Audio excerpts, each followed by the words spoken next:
Boa tarde a todos. Sintam-se todos bem-vindos, acolhidos. Vamos rogar a Deus, a Jesus, que nos dê, nesse momento, todo o amparo que nós viemos aqui buscar, mas também que nos dê todo o entendimento, que nos dê a compreensão, porque nós sabemos que o que nos dá realmente as rédeas da nossa vida nas nossas mãos é o conhecimento. Então, quanto mais a gente conhece, mais forte nós ficamos. Esse foi o mandamento que Kardec nos deixou. Ele dizia: espíritas, primeiro amai-vos, e em segundo, instruí-vos. E essa instrução não tem a ver com a escolaridade. A pessoa pode não saber ler e escrever, mas ela pode entender essas lições. Então, por isso, elas foram lições que nos foram deixadas, estudadas com muito carinho, com muito amor, para que qualquer pessoa pudesse ter acesso a esse conhecimento. E essa é a parte da caridade da doutrina espírita, que ela está acessível para quem quiser, para qualquer pessoa. Então nós vamos hoje falar um pouquinho sobre o pensamento. E por que será que nós espíritas, nos preocupamos tanto com o pensamento?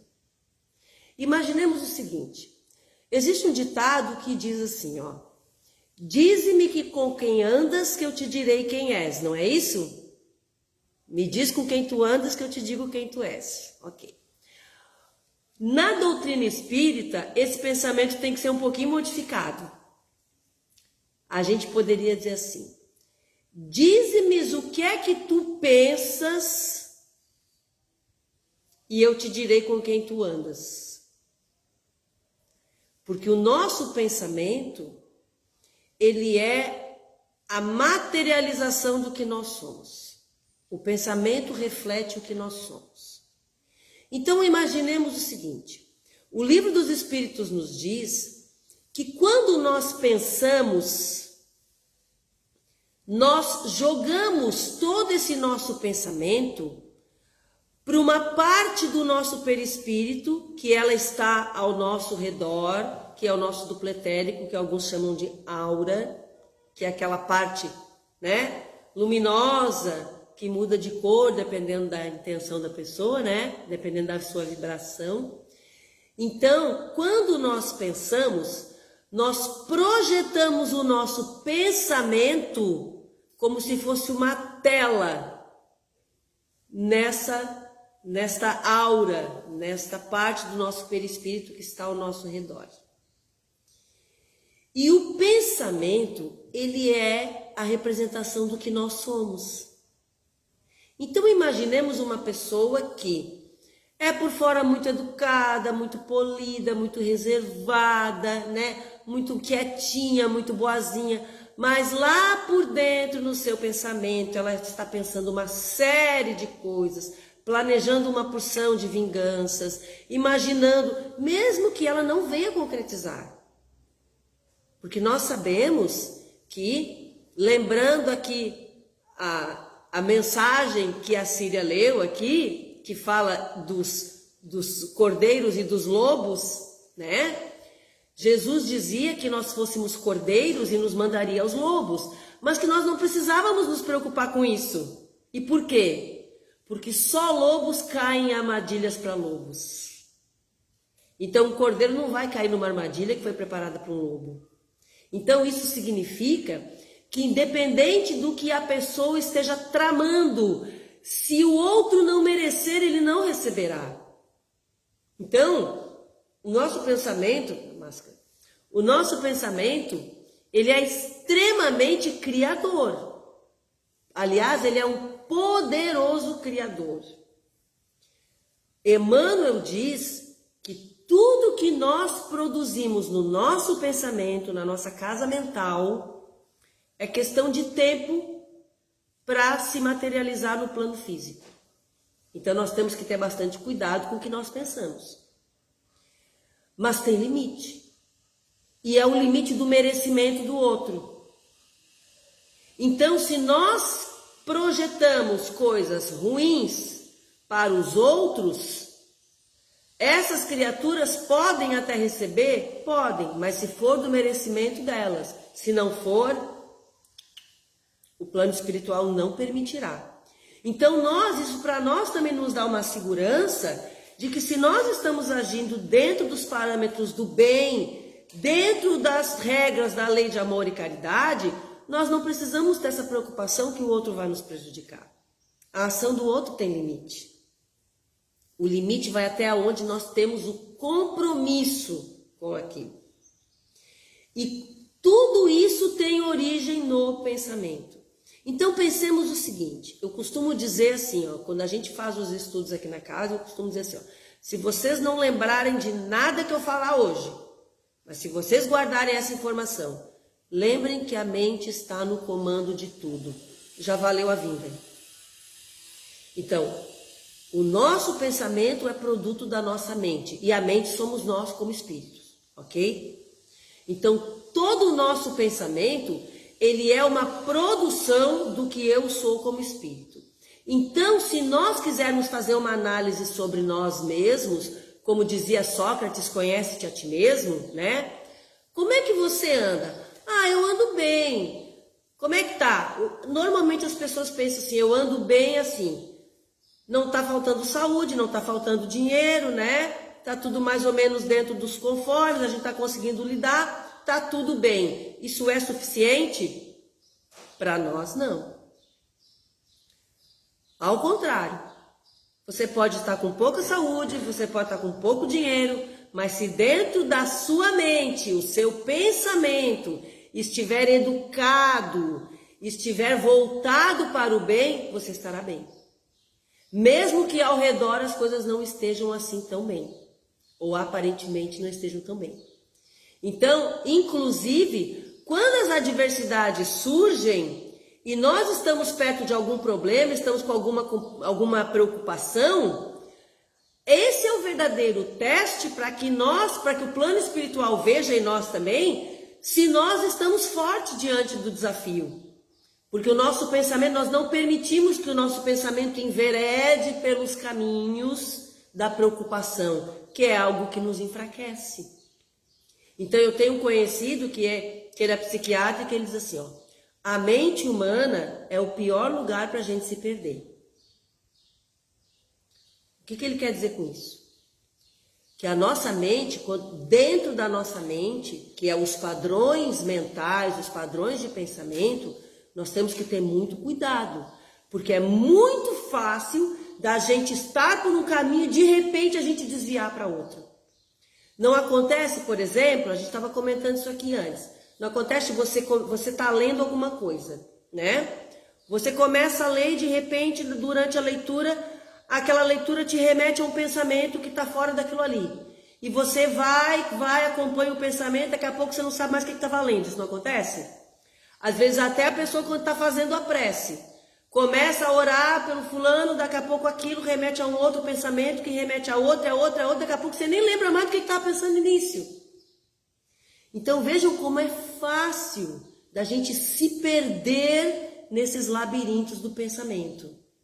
Então a educação mental, ela é fundamental para nós, ela é muito importante.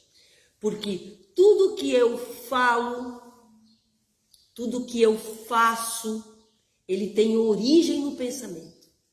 Então Sócrates dizia, conhece-te a ti mesmo. Como é que nós vamos saber se nós estamos bem ou não? Vamos analisar os nossos pensamentos. Qual é o teor dos nossos pensamentos? Eu tenho mais pensamentos durante o dia, pensamentos de raiva, ou pensamentos de mágoa, ou pensamentos de angústia, ou pensamentos de preocupação, ou eu tenho mais pensamentos de alegria, eu tenho mais pensamentos de projetos, porque às vezes a gente tem algumas preocupações que nós podemos converter em projetos, ou não podemos? Eu me preocupo com as pessoas que nesse frio estão, passando frio, a gente tem realmente, a preocupação dessas pessoas que nesse momento estão com dificuldades. Então o que a gente faz? A gente pode transformar essa preocupação numa ação. Então vamos começar a nos mobilizar para diminuir, já que a gente não tem uma andorinha sozinha, não faz verão. Então, nós não temos como sozinhos resolver todos os problemas, mas nós podemos nos unir a pessoas que estão empenhadas, né, em campanhas que vão diminuir essas dificuldades. E esse trabalho é um trabalho muito bom, que nos ocupa o pensamento de uma forma muito sadia e que impede que nós estejamos, né, voltados para outros rumos que não vão resultar em coisas boas para nós. O que é que os antigos nos diziam? Cabeça vazia é o quê? Oficina do diabo, não é? Nós sabemos aqui que o diabo não existe.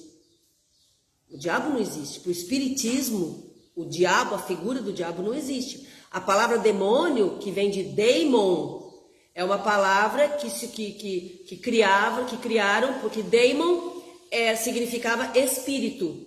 Então, daimon significava espírito, ou um gênio no sentido de um pensamento exterior.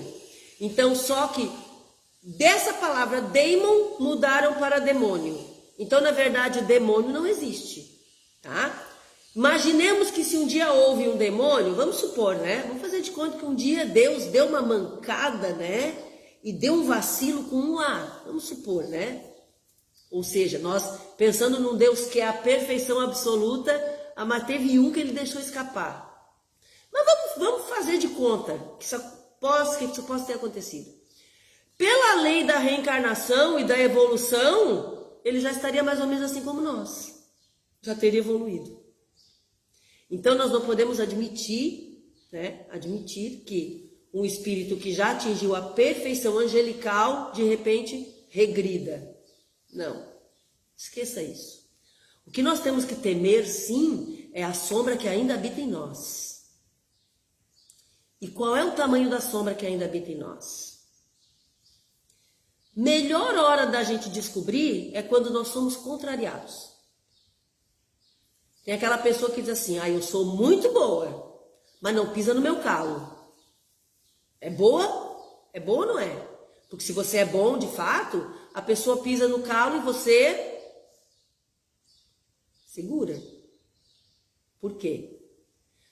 Jesus não condenou a defesa, mas Jesus condenou a vingança.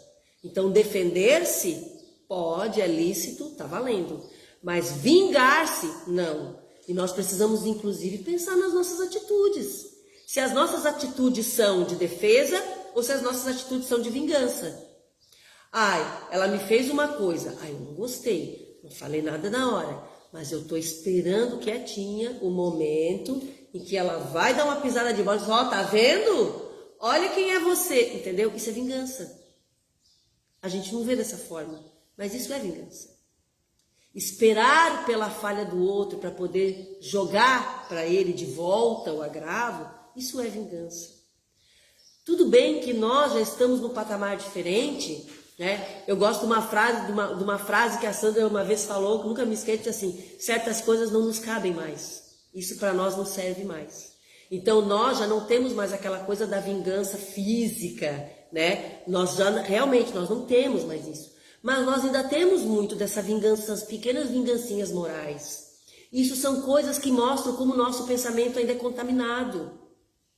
Como a nossa mente ainda vaga por caminhos que são muito perigosos. Então, o nosso pensamento, ele tem que ter só um dono, que é cada um de nós. Então, se nós permitirmos que esse pensamento se contamine com essas frivolidades, o que acontece? Ao nosso redor está uma centena, para não dizer milhares, de entidades, de consciências que estão desencarnadas e que estão aguardando o momento para que nós liguemos um fio de afinidade mental com elas para que elas colhem em nós e nos controlem. Como é que isso acontece?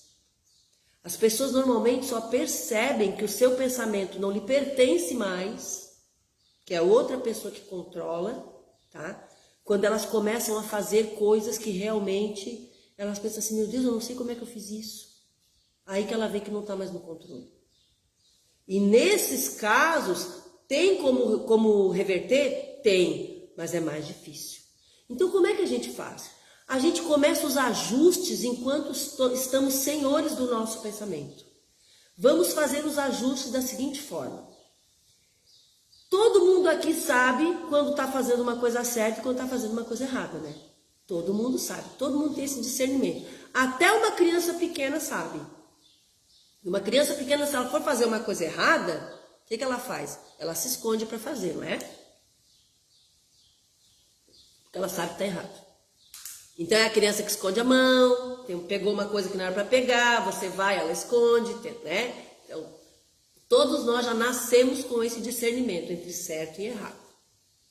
O que nós precisamos fazer é aprender, como nos ensinou o filósofo Immanuel Kant, a colocar a emoção de lado e fazer sempre o que é certo. Porque muitas vezes nós vamos ser conduzidos a errar por conta da nossa emoção. Ah, essa pessoa aqui errou. Ah, essa pessoa aqui errou, eu não vou aliviar. Vamos tomar providência. Ah, o meu filho cometeu o mesmo erro. Ah, não, mas é meu filho, né? Eu amo. É meu pai, é minha mãe, é meu marido, é meu vizinho, é meu amigo. Aí a gente tolera. Não. Não é sairmos punindo como justiceiros, não é isso. Deus tem seus próprios mecanismos na sua lei para que cada pessoa responda pelos seus atos. Mas nós não podemos ser os colaboradores do erro. Nós não podemos ser coniventes, sermos cúmplices daquela pessoa que está em erro. Então a pessoa errou, nós temos que dizer, ó, isso está errado. Isso está errado. Você não deve fazer isso. Agora também não adianta a gente dizer, não faça isso e nós fazemos. Então o melhor exemplo não é o discurso. O melhor exemplo é o próprio exemplo. Então, se nós dermos bom exemplo, ok. Então, é aquela história. Quem critica tem a obrigação de fazer melhor. Então, se nós ainda erramos muito, vamos primeiro procurar nos corrigir.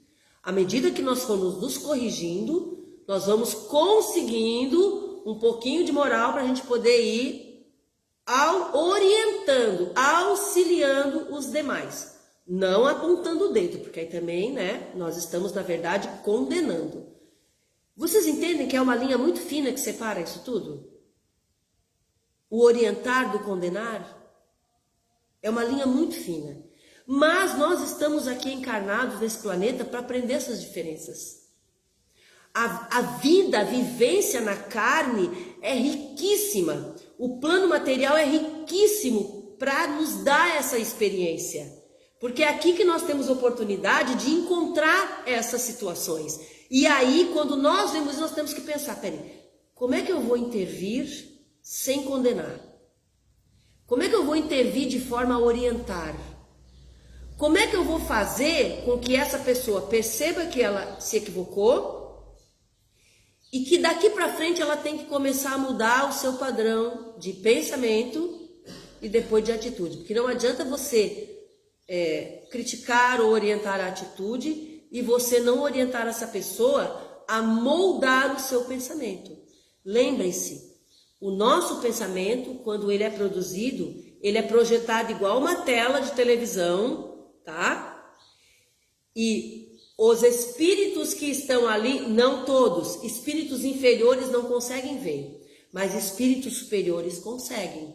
Espíritos superiores a nós conseguem ver essa projeção. Então ele olha, eles têm a capacidade de olhar para nós e dizer assim, olha só como é que é. Claro, vocês são superiores, não vão falar assim, quem fala assim é a Roberta, né?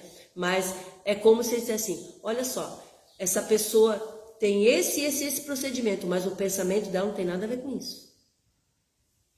Tem inclusive num dos livros, se não me engano, no Ação e Reação, de André Luiz, psicografia de Chico Xavier, que tem uma situação em que espíritos obsessores estão ensinando, explicando para alguns orientadores do nosso lar como é que eles fazem para promover as obsessões. Então eles explicam para ele assim, ó, a gente faz assim, a gente não precisa fazer muita coisa. É bem simples. Cada pessoa tem dentro de si um desejo íntimo. É alguma coisa que a pessoa, sabe aquele desejo que a pessoa acalenta, né? Uns querem ficar milionário, né? Outros querem ser famosos, outros querem viver longe de todo mundo. Cada um tem um desejo íntimo, tá? Se você perguntar para as pessoas o que é que você quer na vida, todo mundo vai dizer o quê? Eu quero ser feliz, não é isso? Tem problema ser feliz? Claro que não. Lógico que não tem. Mas você quer ser feliz como? O que é que você precisa alcançar, conseguir para ser feliz? Aí vem o desejo interno, entendeu? Esse desejo mais íntimo. Então o que eles fazem? Eles diziam, explicavam para esse instrutor que eles ficavam observando as pessoas. E aí eles ficavam, no caso lá dessas pessoas que eles estavam obsidiando, eles observaram que o desejo íntimo dessa pessoa era ter cada vez mais bens materiais, de toda ordem. Então o que eles faziam? Ele já tinha aquele desejo. Então assim, tem problema a pessoa querer ter bens materiais? Querer ser rico? Tem problema? Não.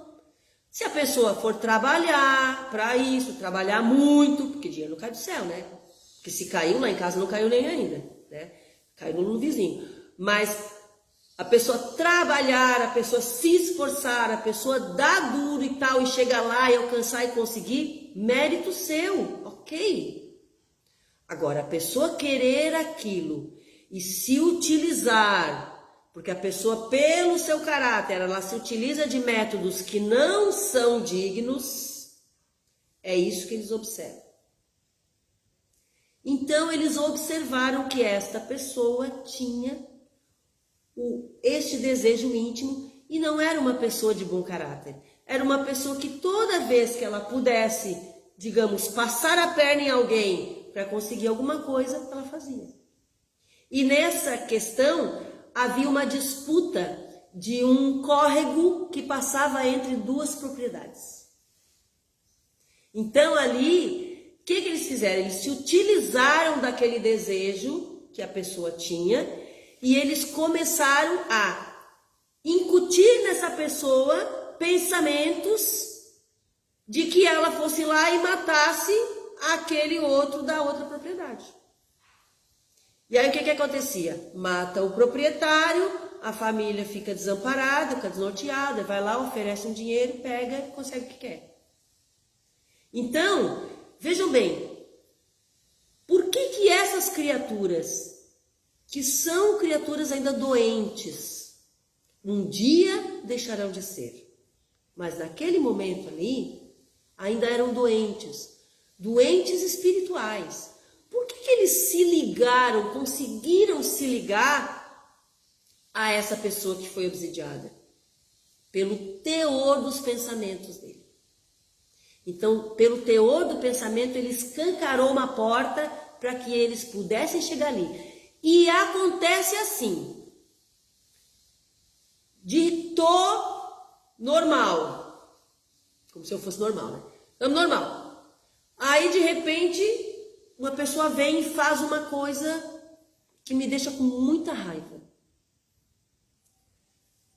Naquele momento que eu baixo a minha frequência vibratória, porque a frequência da raiva, da inveja, do ciúme, tá? do vitimismo, do coitadismo, ai como eu sofro, ai, isso tudo são emoções que vibram lá no resto do chão. Baixíssima vibração. Então, nesse momento, por causa dessa raiva, eu baixei a minha vigilância. Não é orar e vigiai, que Jesus sempre orientou. Baixei a minha vigilância. E aí eu começo a entrar numa frequência que já não é a minha, já é uma frequência ruim. Nesse momento, eles jogam mais pensamentos de raiva, porque é aquele que eu estou sentindo no momento. Então, Jó começa a jogar pensamentos que, por causa da raiva, eu não consigo mais definir se o pensamento é meu ou se não é. Eu me desconheço nesse momento. Conhece-te a ti mesmo. Então, daqui a pouco, eu me vejo fazendo coisas que quando eu encontrar essa pessoa eu vou falar assim, eu vou falar sabe, eu vou dizer tem, não sei o quê. Coisas que de repente nunca vão se realizar. Mas na nossa mente nós estamos construindo. Nós temos que ter essa capacidade nesse momento para assim, não, peraí. Como assim? Não. Eu não vou fazer isso. Essa não sou eu.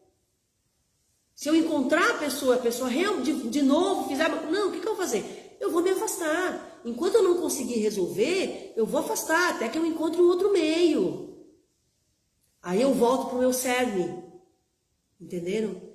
E aí, quando eles percebem que não conseguem mais nos controlar, eles se afastam.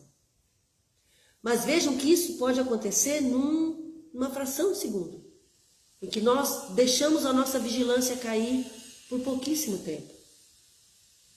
E todos nós somos passíveis de sofrer esse tipo de influenciação. E todos nós temos inimigos no plano espiritual, todos. Todos nós que estamos no planeta Terra, eu, todos vocês aqui, quem está em casa, todo mundo tem pelo menos um, alguns têm mais, mas pelo menos um, que está no plano espiritual, que foi alguém que em vidas pretéritas, ou talvez nessa, que nós prejudicamos, e essas pessoas foram para o plano espiritual, e essas pessoas estão lá ainda e estão com raiva da gente. Alguns estão tão fechados no seu processo de ódio que eles não conseguem olhar para nós e ver as mudanças que já aconteceram em nós. Eles não conseguem perceber o quanto nós já nos modificamos. Então o que a gente faz? Quando Jesus dizia ali, ó, caracteres da perfeição, tá? Tem lá um trecho do Evangelho, um texto do Evangelho que se intitula Caracteres da Perfeição. Jesus está dizendo que nós temos que ser perfeitos, perfeitos iguais a Deus. Ele sabe que nós não vamos conseguir isso numa encarnação só. Ele sabe que é preciso, milhares de encarnações para isso. Mas ele diz assim, ó, tem um patamar de perfeição que vocês que estão aqui na Terra já podem alcançar. Retribuir o mal com o bem. Nós podemos fazer isso? Podemos. Amar os vossos inimigos. Será que Jesus estava biruta? Pô, eu tenho que pegar um inimigo que me espreita, que quer me derrubar, que quer puxar o meu tapete, que quer me ver mal, eu tenho que amar. Não, calma aí. O amor é o ápice dos sentimentos, mas o amor ele tem um ponto de início. E o ponto de início é o perdão. Então ele esclarece ali como é que é este amar os teus inimigos. É retribuir o mal com o bem e orar por aqueles que nos perseguem e nos caluniam. É o patamar da perfeição. Quando nós conseguirmos fazer isso, nada mais vai nos atingir. Mesmo que alguém nos prejudique, nós vamos conseguir suportar os golpes sem nos vingarmos. Gente, não é não se defender, ok? Nos defender, tudo bem. Eu vou te processar e não sei o quê. Pô, eu não posso me defender? Claro que pode. Não só pode como deve, Não vamos tirar o emprego dos advogados, Então, claro que nós devemos. Não é também a gente virar saco de pancada. Não, não é isso. Não é disso que Jesus falava. Ele diz, olha para aqueles que ainda precisam agredir e veja essas criaturas como aqueles que ainda não despertaram. São espíritos que ainda não despertaram para a prática do bem. E vão despertar. Vão. Então, o melhor exemplo que se pode dar para ele é não revidar a mesma moeda. Mas para isso, meus irmãos, tem que ter uma grandeza de alma e um pensamento muito equilibrado. Que a maioria de nós que está no planeta Terra ainda não atingiu esse patamar. Mas nós estamos aqui para treinar. Nós estamos num planeta que é uma grande escola. Então, se nós fizermos esse treinamento todos os dias, e qual é a característica do espírita? Segundo Kardec, o espírita não é aquele que vem, senta numa cadeira dentro da casa espírita e assiste palestra, não. Tem um monte de gente que assiste, nem assiste na espírita. Mas tem um monte de gente que não está aqui e é. Quer ver? Kardec diz assim, ó, reconhece-se o verdadeiro espírita pelo esforço diário que ele faz em vencer as suas más tendências. Ou seja, toda pessoa que está hoje tentando ser melhor do que ontem é espírita. Por ação, por prática. E é isso que nós queremos. E é isso que Jesus nos pede. E isso é tão pouco. E quem é o primeiro beneficiado com isso? Somos nós.